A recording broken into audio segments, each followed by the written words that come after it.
Alright, welcome back, guys. So I decided that I actually was surprised to find that when I did the 100 subscriber special for doing all the card design and stuff like that, I was really surprised to find that a lot of people really liked it.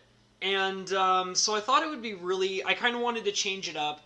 I've been playing tons and tons of Oblivion, as most of you know, and I kind of want to throw a few extra other things in there, and I thought, you know what, maybe coming back and playing around with my little set on the camera and getting some advice from you guys about what you guys think of it and how it should be built I had a pretty fun time doing that. So I thought I would bring it back, and we would just kind of have fun designing cards again and, have a good time with that. So let me bring up the chat log, and I'll be able to communicate with you guys. Another reason why I also really like doing this is because it gives me a chance to kind of really chat with you guys, And I like I do really love and enjoy doing like the gaming and stuff like that, but I also like it when I have a stream option where I have a better chance at doing something productive, but also paying more attention to like what you guys are saying and doing and things like that. It's a lot of fun for me.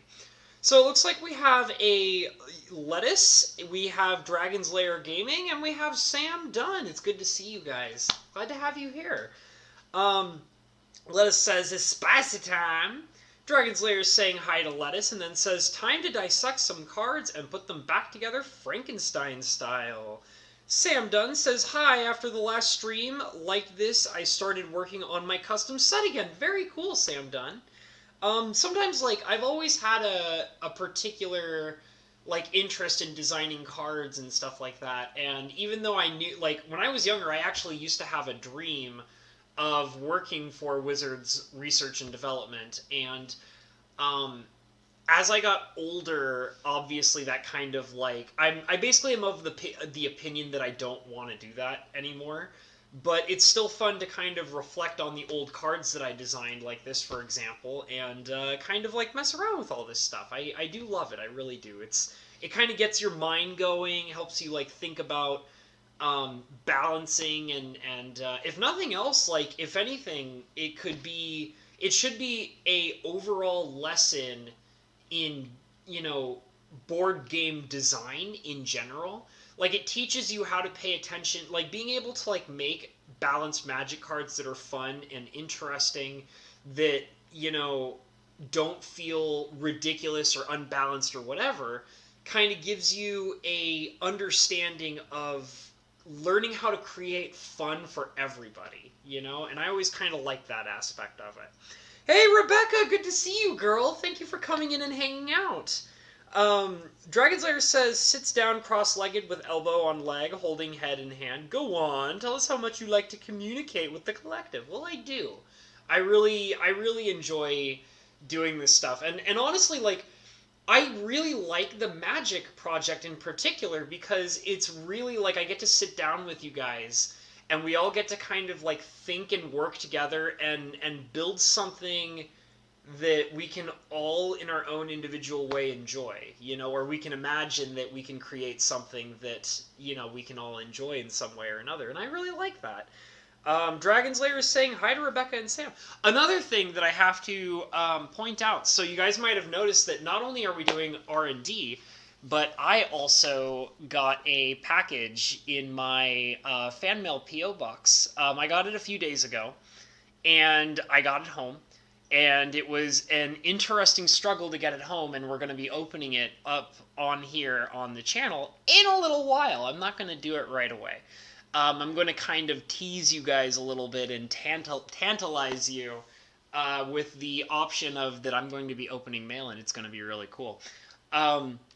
So let me go ahead and show you this beast of a package I got in the mail, just to kind of give you, whet your taste buds, So, you guys can see me, right? Yeah? You can see me? Okay. Okay. There we go. We got, don't want to show that part. We got a gigantic 20-pound box with fragile stickers all over it. And this was sent in by My sister. My sister sent it to me. You might know her as Smeeboo on the channel. So she sent me the package, and we will be opening it in a little while. So that's going to be a lot of fun. But for now, we're just going to kind of... hey, there's Smeeboo! That's my sister, and she's the one who sent the mail. We're not going to open it for a little while. We're going to kind of hang out for a little bit, catch up, chat, and work on some cards. And then, when I feel a little more appropriate for opening up a gigantic box of fan mail, then we'll do it. So, last time when we left off from, what is it? Last time we left off, lettuce. Oh my god, you're terrible. So last time we left off, we were working on the white cards, and then I kind of skipped over to the god cards at the last possible second because I really wanted to show those off. And that was at the time where I wasn't sure if I was going to come back and do this kind of stream again. So we left off doing the white cards. We pretty much finished all of them. There are a couple that I went ahead and skipped. Just because they weren't super interesting. So now we're moving our way into the blue cards. So this was one that I thought was really interesting, and I thought we would go ahead and start with, is this is basically a, I don't know, like, so the whole plan for this particular card, this is called the Ambush of Malachus, and Malachus, first of all, is obviously a character. I showed you guys the white mercenary last time we did one of these streams. There's a mercenary for each color. So there's a white one, a blue one, a red one, a black one, and a green one. And so this is, and they each have their own, like, signature spell.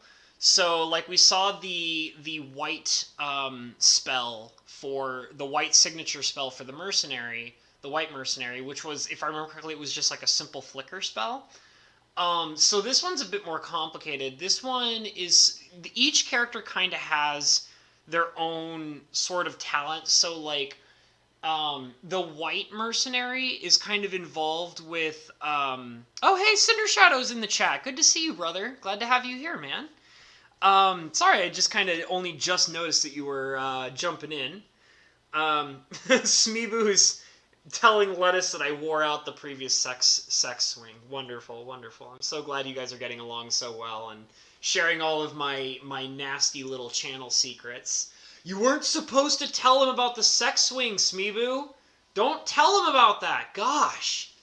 Just some things I try to keep private around here, okay? So, I'm doing good, Cinder Shadow. It's good to see you. We're just kind of, like, doing the thing where we kind of, like, look at cards that I made and kind of judge whether or not they are worthy enough to be playable. So the whole point of this is that, Malachus is kind of like the tricky mercenary kind of character. And he sets up, like, ambushes and things like that. He's super stealthy. So I thought, like, of this idea of, like, presenting a blue card that would basically be like an ambush, where you would have one creature, and then this spell would allow you to return the creature to your hand, and then suddenly, like, put a completely different creature out into play. And it's just supposed to be kind of like, surprise, it was really this creature the whole time. But I wanted to also make sure that it had some restrictions so that it's not uber powerful. Like, I didn't want to make another, flash, if you know what I mean, like the card flash. The whole idea is that it's supposed to be, it's creatures that cost less than the one that you return to your hand. So it's not even equal or less. It's got to be less than. So I wasn't sure if it was too underpowered or if it's still really powerful because something else could abuse it. I wanted to keep it at common. So I felt like the overall mana cost range, based on the fact that it's a less than mana cost requirement, would mean that it would probably be a lot more balanced. But I'm not totally sure. I would definitely love to hear what you guys think about it. Dragonslayer Gaming says, towards Cinder Shadow, doing alright so far, been fighting a headache the last few days and trying to figure out what to do For my channel, not sure if my heart is in MTGA right now. Well, you know, to be honest, a lot of people are kind of falling out of MTGA right now because they're just not being fair with their games. So whatever, that's what they want. I don't play MTG Arena, so I've tried I've tried playing it when it was first released, like to the public and everything. Like I didn't play in the beta or anything like that. So when it was first released to the public, I tried playing it. I downloaded it and like played a couple tutorials, and I hated it. I genuinely did not enjoy it at all. It My attraction to Magic is spending time with my friends. And it's funny because it was actually Arena that made me truly realize that was that once I played Arena and kind of like understood what it was all about and like the kind of experience I get from it, I realized that what makes Magic the Gathering fun for me is playing with other people in person. And I kind of realized that it's the game overall is for me personally, it's like having a connection with people that I enjoy playing games with, you know? So like when I realized that, I couldn't find any entertainment in Arena because it's so it lacks that social connection. Like, you know, I can't play Arena and like sit down with like people I know playing Arena and like have a silly time with them and we make jokes and have a good time. You know, you can't really do that on Arena. I mean, you know, you can stream it and you know, joke around with people watching you play it, but it's like it's the overall connection you have with playing with another person that I personally enjoy. So that's why I don't like Arena. Um, Lettuce says he does that. I don't know what you're referring to. Smeebu says, this time you should pay attention to the 4-person limit. Why don't you lick me? Cinder Shadow says, DLG, I hear you. MTGA is a nightmare. I just attempted to record a video 25 minutes later and realized the mic was off. Dragon's Lair Gaming says, right, pay attention to Rarity DLG. T-Love T, what's up, dude? He says, hey, how can I help? And Lettuce is telling me to wear out my sex toys. Thank you, Lettuce. I definitely get plenty of use out of them. Thank you very much. As you can tell from my sister telling everybody about the sex swing that I have, apparently. So,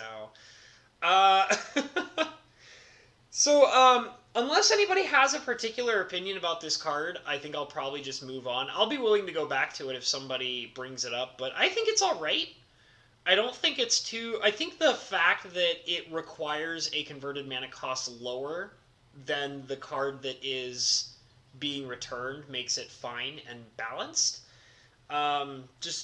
I think it's fine. I think it's probably fine. So, I'll move on to the next one. So we have here one of the legendary uncommons, Borkala, the Clouded Isle Sage.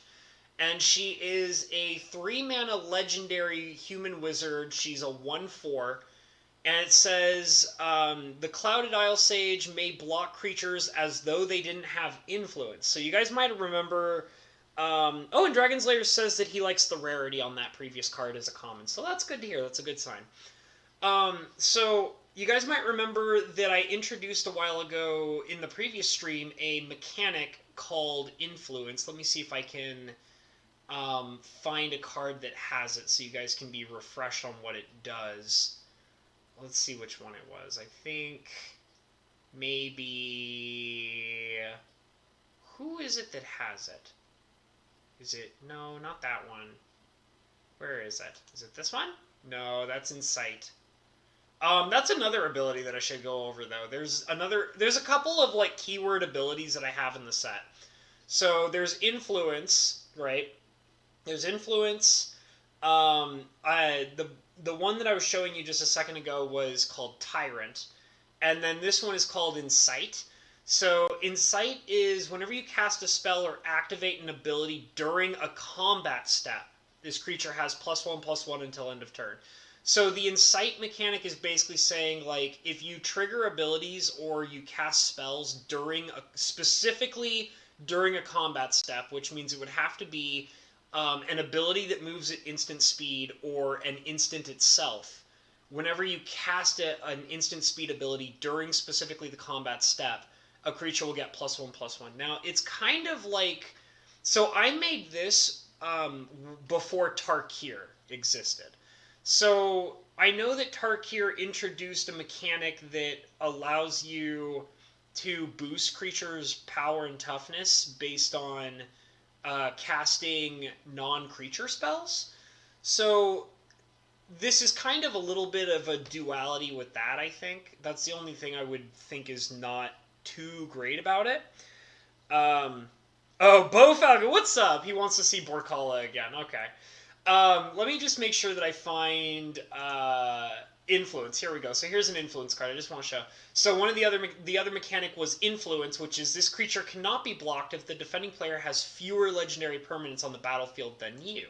So then we have Borkala, who can basically block creatures with influence. Now, I know that might seem a little bit limited, but like in the sense of like outside of this set and its mechanics, it might not be all that useful or helpful or anything like that. But I still kind of thought that it would be all right because it has a secondary ability that does reach outside of the set that it's in. So you have the Tyrant ability, which says you may use this ability so long as this creature is the only legendary creature you control. So like there's the ability, there's also Representative. And so Tyrant and Representative are supposed to be abilities that are the exact opposite of each other. So like Representative is basically saying the more legendary permanents you have, the better off you are. And then Tyrant says this will be more powerful if it is the only legendary creature you control. So it's basically like the idea of like, because it's the only legendary creature, it is the Tyrant over everything it sees, and therefore it is more powerful. That's kind of like the flavor behind the mechanic.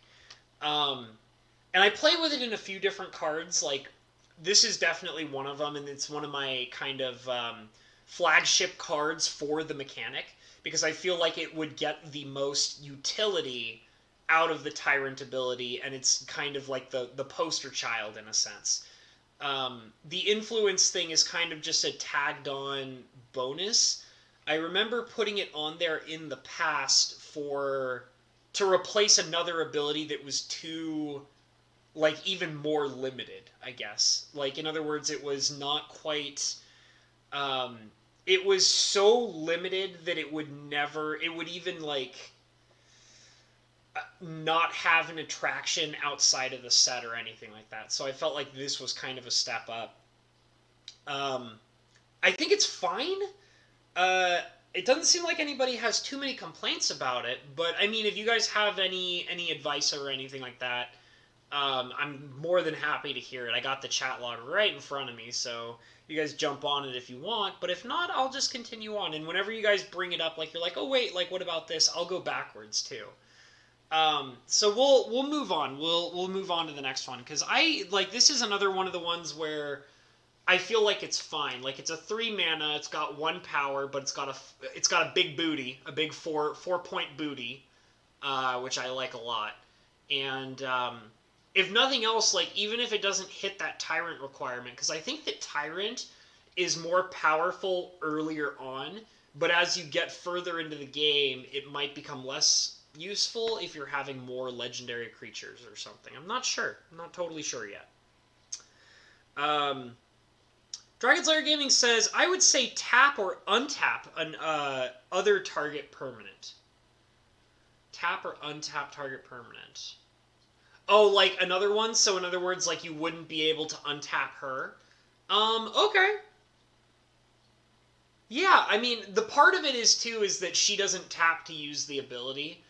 I didn't think that would be too overpowered to be able to use that multiple times around. But I could see how saying another might be helpful so that you don't like awkwardly combo her off of something. I guess I'm not totally sure. Um, I'm kind of willing to put it in there because I mean the idea she shouldn't really be constantly like untapping herself over and over again. So I think that's probably a reasonable thing. So I'm going to go ahead and throw that in. I didn't really see any conflict without it, but at the same time, like there could be something that I'm not thinking of. So it's probably just better to put that in there and be safe than sorry, if you know what I'm saying. So I like that suggestion. I think that's fine. Dragon Slayer Gaming says, if you have things that make her tap for an effect, then that could be broke. Oh, you know what you just made me think of is like Splinter Twin or something like Splinter Twin. So like I could definitely see how that could like, for example, if you, well actually no, Splinter Twin wouldn't be able to do anything because she's legendary, right? And I think Splinter Twin wouldn't work with that. But anyways, I can definitely see how if you gave her like any kind, like maybe if you gave her like a equipment or an enchantment that could like ping something, you could do pinging over and over again. It could drive people crazy. But I still think also that the color cost and all that, like the overall mana cost of what it is probably fine. But like I said, I think it's a good suggestion, so I'm willing to take it. Cinder Shadow says they just leaked the next MTG strat set Innistrad by Moonlight. Wow, Cinder Shadow. I can't seem to really care. I don't really care about new Magic sets anymore. Like, I'm sorry. Like, here I am talking about Magic, and we're all playing R&D, and we're making our own cards, and it's like, yeah, but I kind of don't really care about what kind of cards they're actually making, because, guys, like, Ikoria sucks, man. Like, you know, like, Ikoria sucks, dude. And it's not, like, it's just like I can't trust them to make cards anymore, really. I don't like I don't care what they're working on anymore. Like I couldn't care less. I'm probably not going to spend my money on it, so I don't really care. I have been getting I've been getting more interested in older cards from older sets. I was recently doing like what I do is like this may sound really weird, but what happens with me when it comes to Magic, I get bored and I find like random cards, like older cards that do weird and interesting things, and then I kind of like learn about them. Like I look up information about them and like learn how people are playing with them and using them and things like that. And then if I think they're interesting enough, I'll buy copies of them. And like you guys have seen me, like I've talked about stuff like that before. Like there was a period of time where I was really obsessed with what was it called? Oh, I suddenly forgot the name of it. Batterskull. I was really obsessed with Batterskull, and like I was constantly thinking about it, and I was like doing all sorts of random research on it just because I thought it was a really interesting card. And then eventually I bought a copy of it. And I've also recently done that. Like I've been looking at some older Ice Age cards and older like Urza cards, like Urza's Legacy, Urza's Destiny, things like that. And I'm actually really surprised by how some of the really interesting cards that are pretty powerful are not very utilized. Like nobody wants them, so it's like there are some like really interesting and powerful rare cards from like Ice Age and like the old Urza's block that are like less than $1. And like that's really cool to me because that means I get to like go out and buy like really interesting old Magic cards that are basically like worth nothing, but they're still really cool and interesting. So Bo Falcon says Spark Double could copy her. Yeah, okay, that's a good point, Bo Falcon. So that's probably a good idea to have that another text in there. Dragon's Lair says mana cost is good. Jerry Murat, hey Jerry, good to see you. Ikoria does suck, but I'm buying a Mutate Ghidorah deck. You know what, dude? Like, you do you, man. It's all good. Like, I'm not gonna lambast people for buying Magic cards. I just can't bring myself to really do it much anymore. Just simply because, like, it feels like a waste of my money and time lately. So, and that's just me personally. Like, in all seriousness, it's not, like, if you can go out and buy yourself a pack of Ikoria or, like, a box of Ikoria or whatever you want, and you can have a fun time, like opening all the packs or drafting it or playing with your friends or whatever. There is nothing wrong with that, and I'm glad to hear that, like, you can do that and, like, have a good time and enjoy it in that way. I personally, on my personal lifestyle of playing Magic and stuff, I can't really come to enjoy that anymore. So I'm choosing not to spend my money on something that is going to upset me that I know that I can't really enjoy in the same way anymore. So like I said, if anybody wants to play Ikoria and have a good time, that's all good. I'm not advocating against it. I just personally can't bring myself to it. I personally don't really trust them to make a game that I can personally enjoy anymore. Okay, yeah, right. I put on this card and everybody's talking about it, and I'm like not talking about it. Okay, so this is Climate Change. It's a blue mana sorcery, and it says all players draw 2 cards, then discard 2 cards. So everybody seems to like this. Dragon's Lair says Climate Change looks good, like the cost and the balance of the draw/discard, and Jerry Muret says I'd play Climate Change. That's the thing is, so this card is based off of a card that I used to really love back in Dissension of Ravnica. And I think it was called, like, Vision Skeins, I think?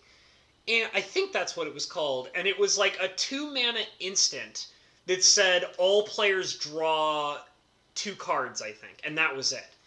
And that was really balanced and it was really fun. And one of the things that I really enjoyed about it was the idea of forcing all players to draw 2 cards.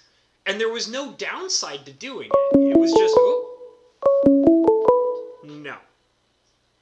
Sorry. Oh, God. I don't know if you guys can hear that. I'm sorry. Give me a second.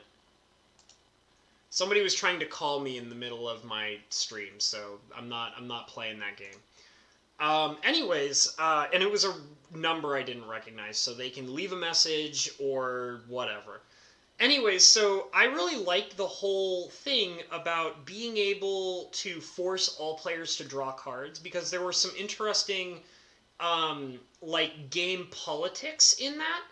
And I always wanted to see it do more, and I felt like that this was a balanced way of doing that, where it gets to be cheaper, it's at a slower speed because it's sorcery, but it also forces everybody to discard 2 cards. And most people, you can play it and feel comfortable in the overall hand exchange that it would cause, but also simultaneously you can use it for comboing into a graveyard situation, which it would still be balanced in that sense. You get to filter through your hand, you don't have an overall card draw gain, but it would still allow you to kind of play with things in the graveyard or whatever that may be. So I really like this card a lot, to be honest.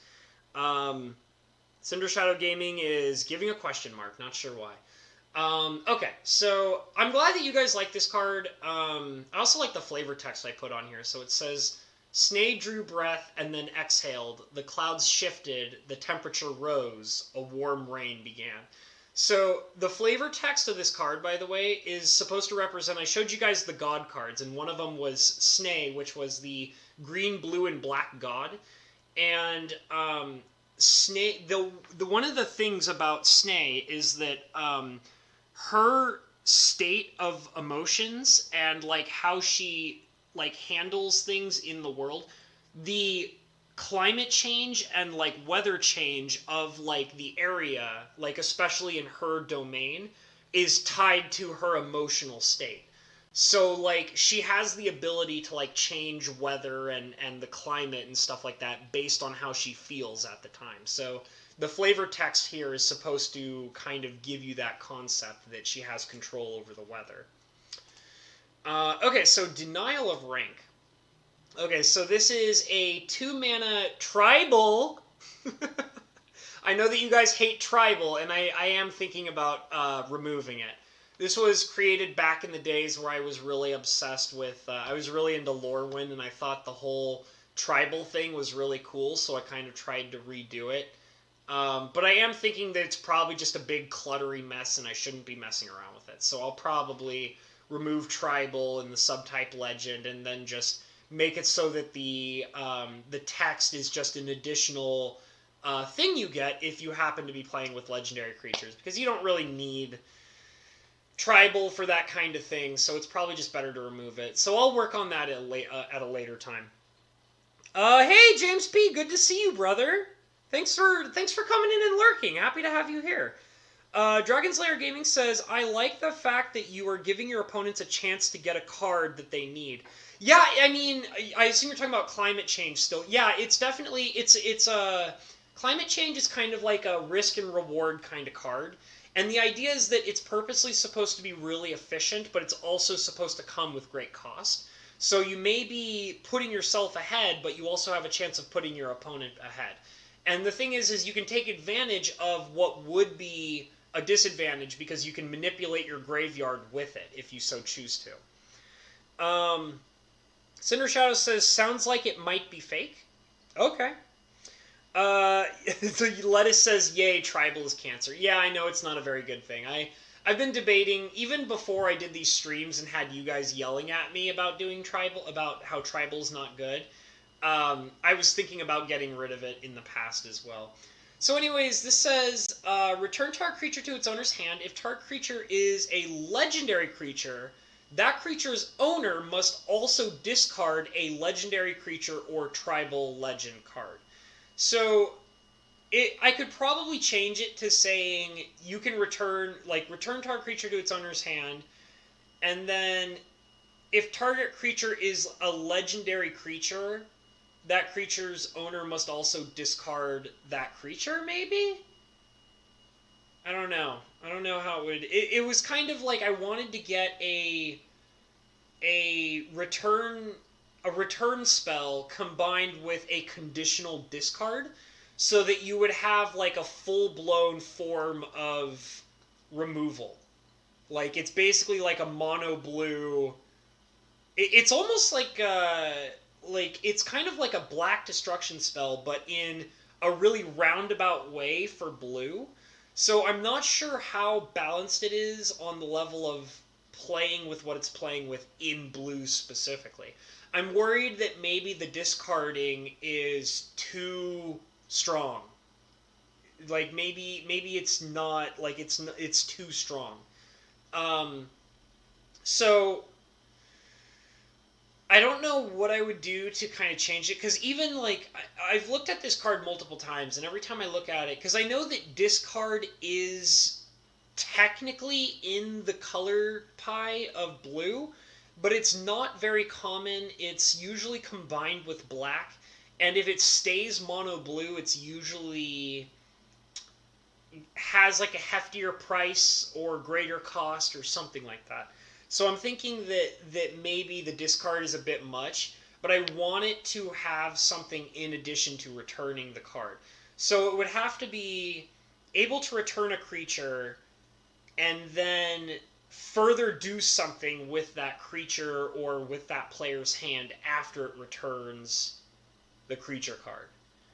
One of the thoughts that I have is, now I don't have any card notes, but I'm going to write some card notes here, is maybe it could be that it returns a creature card to your hand, and then on top of that, what it would do is after returning the creature to the hand, it then says if the target creature is legendary, that creature's controller must then put a card, not necessarily the card selected, but maybe just any card from their hand on top of their library. So, I really like cards that basically return cards from people's hands to the top of their library. And I like that because it has a very interesting and not very normal interaction with how a turn functions. So, to give you guys some understanding of what I mean by that, one of my favorite blue cards of all time, like all time, is a counterspell called Memory Lapse.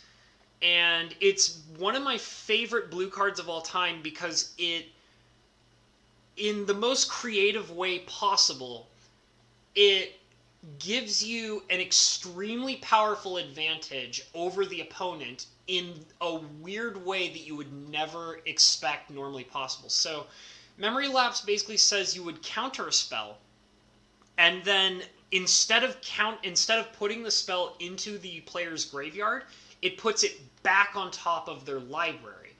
And so what that interaction does is that it basically means that they lose, the opponent, at the price of having that spell countered, the opponent loses their next draw, because they are forced to draw the spell that they tried to play in the past. So in a way, it's kind of like, it's almost, in a lighter fashion, like taking an extra turn. And I really think that cards that do that kind of thing are very interesting, and you don't see them very often. And when they do try to print cards like that now, which they're very few and far between, they're usually at sorcery speed, and also heavily, heavily priced in mana cost. Like, for example, one of the ones I think of is, I think Totally Lost does that effect. But it moves at sorcery speed, and I think it's like 5 mana. So, and because they realize that that effect is really, really powerful. So I think that maybe having that as an additional effect, specifically based on the idea that you're targeting a legendary creature, and not just any creature, might be a level of balance for having a powerful effect, such as returning a card from play on top of the library instead of into their hand. I'll read the chat a little bit. So, Dragonslayer says, change it to, if that card is legendary, that card permanently loses legendary? I don't know about that. I don't know if that's the right way to go about that, because that's it's really hard to design cards that are supposed to make text on other cards non-existent. You can go back and look at cards like the Laces, like the from Alpha and Beta, and those were kind of given up on. There were other cards that were similar in that fashion, but they eventually gave up on it because it's really hard to make cards that force you to remember things because they overwrite the already written text on certain cards. Your boy Lettuce says, bounce then discard is blue-black. 3 with 1 blue-black is recoil. This card is a different recoil. Memory Lapse is a tempo spell. That's absolutely right, Lettuce.